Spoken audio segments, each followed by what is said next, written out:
Balik lagi di Basya Nosbol. Ya, seperti yang gue beritakan, gue kasih tahu ke kalian di konten-konten Instagram gue juga di reelsnya bahwa konten dari Basya Nosbol ini tidak melulu soal Arsenal.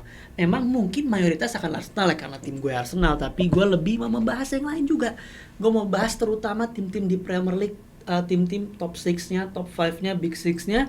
Dan kebetulan malam ini dan nanti di Jumat dini hari bakal ada match day ke-19 yang dimana tim-tim ada Chelsea yang akan menjamu Bournemouth, ada Arsenal yang akan bertemu Aston Villa, ada United yang ketemu Wolves, ada City yang akan away ke Sunderland, dan juga ada Liverpool yang akan bertemu Leeds United di Anfield. Jadi gue akan bahas tim-tim tersebut.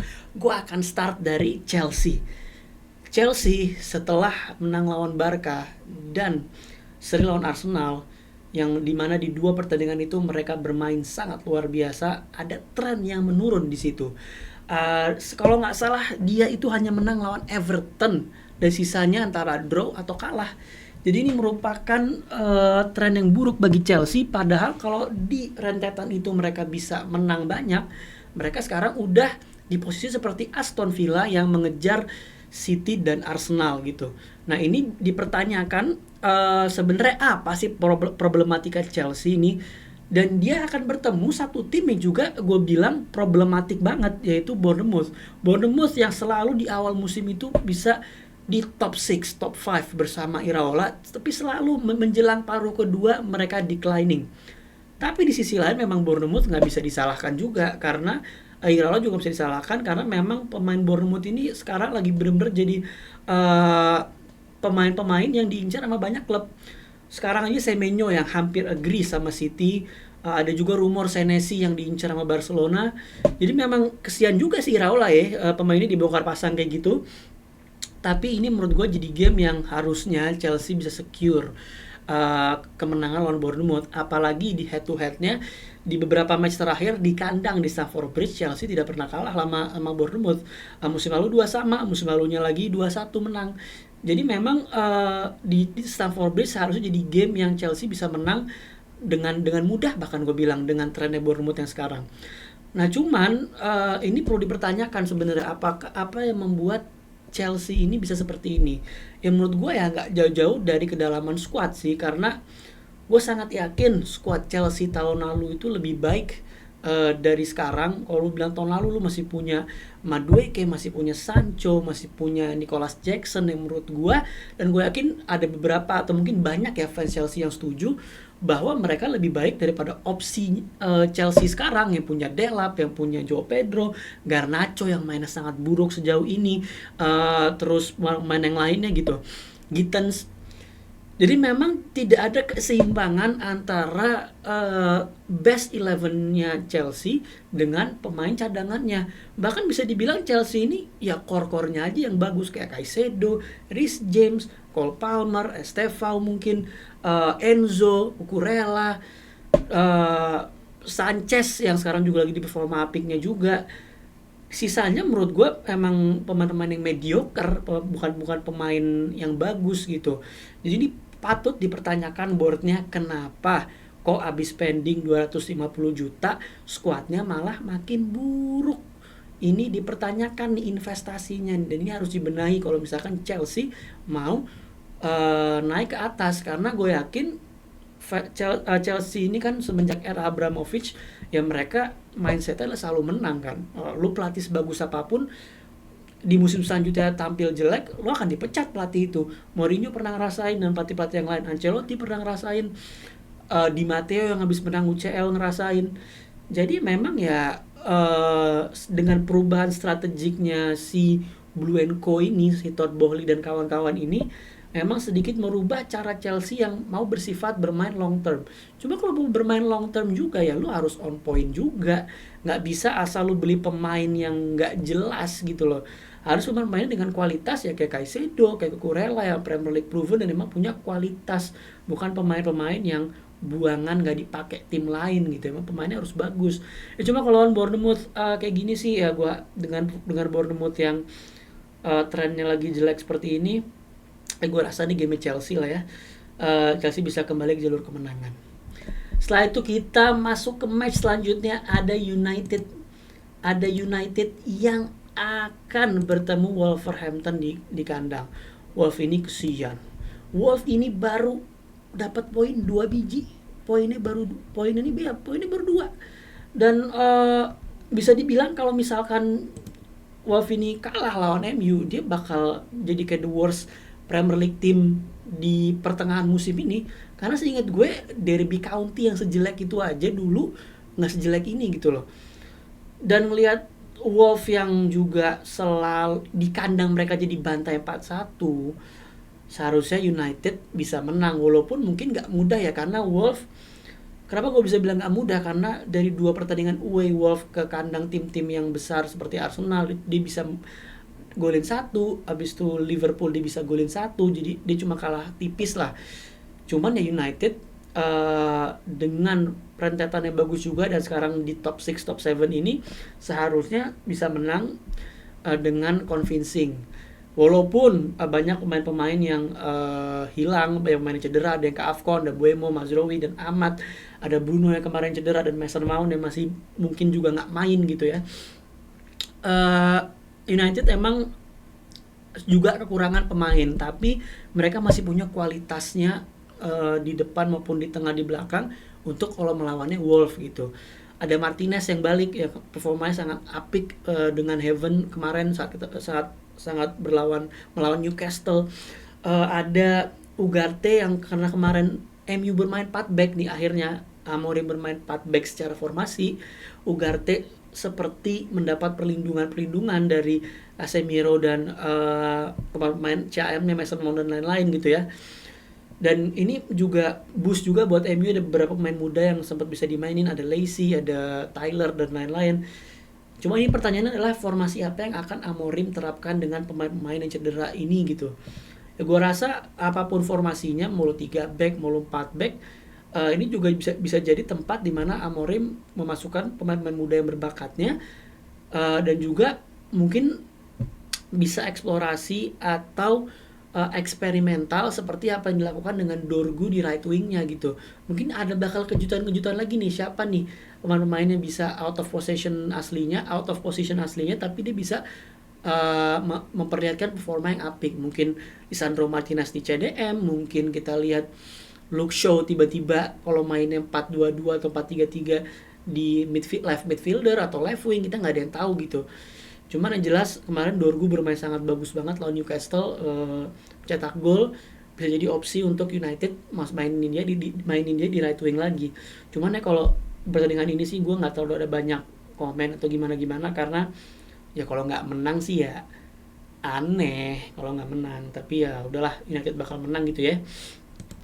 Sekarang kita masuk ke game Liverpool yang nanti Jumat dini hari akan bertemu Leeds ini under Farke, di bawah Farke, bener-bener lagi ada dalam tren yang positifnya juga.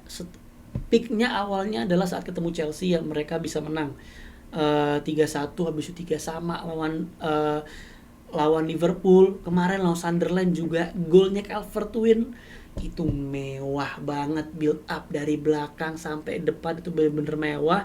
Jadi ini bukan game yang di atas kertas mungkin Liverpool harusnya menang, tapi gue yakin Leeds United dengan formasi 3 backnya ini, dia ada Struijk di belakang, Bijol, ada Bornau, depannya Calvert-Lewin yang dia punya tandemnya namanya Okafor ini, dan stuck di tengah, itu pasti akan memberikan perlawanan yang sengit kepada Liverpool. Tapi Liverpool nih 7 pertandingan terakhir unbeaten, 4 kali berturut-turut menang di Premier League. Ekitike di performa terbaiknya, Wirtz yang akhirnya kemarin mencetak gol untuk pertama kalinya, kombinasi dengan Ekitike ini pasti bakal sering terjadi juga, dan mungkin kita akan lihat di pertandingan lawan Leeds juga. Kerkes yang kemarin tampil solid, Frimpong dia benar-benar bagus dari sisi attackingnya. Jadi ya ini Liverpool seharusnya bisa menang dengan convincing juga sih, walaupun akan susah tapi bisa lah harusnya. Cuman jadi permasalahan adalah sekarang gue mau bahas Chiesa ya. Chiesa ini kan harusnya dia bisa perform setelah dikasih kesempatan menjadi starting. Cuman sejauh ini ketika menjadi starting, dia belum memberikan performa yang apik. Kalau ingat lawan Plymouth musim lalu ketika dia jadi starting, setiap dia starting itu belum memberikan performa yang bagus. Bagusnya selalu menjadi super sub. Nah ini kan pertanyaan karena dia benar-benar minta untuk jadi starting kan. Nah ketika lu minta, lu harus bisa perform walaupun kesempatan lu cuma dikit, belum mau cuma dapat 10 menit, 5 menit, ya lu harus perform sebaik mungkin gitu. Apalagi lu dapat starting dari awal. Cuman ini bakal game yang gue ngerasa kita bakal lihat kombinasi tadi kayak Weirds, Jones yang akan bakal mungkin main lagi, dan Jones gue rasa di beberapa pertandingan terakhir juga cukup solid. Jadi kalaupun Leeds bisa mengasih kejutan itu ya seri, tapi di luar itu gue yakin Liverpool akan kembali melanjutkan trennya untuk bisa menang gitu ya. Sekarang kita masuk ke pertandingan City melawan Sunderland. Ini gue ngeri banget karena game ini kan setelah Arsenal lawan Villa yang nanti akan kita bahas ya. Kalau tiba-tiba Arsenal kalah lawan Villa, ini mereka bakal terbang lawan Sunderland ini, dan hokinya mereka ketemu Sunderland yang juga lagi nggak komplit ya kan. Sunderland yang ada beberapa pemain ini yang ke AFCON, ada Diarra, ada Traore, ada Talbi, Sadiki, Reynaldo, yang dimana tuh pemain yang paling vital menjadi startingnya mereka.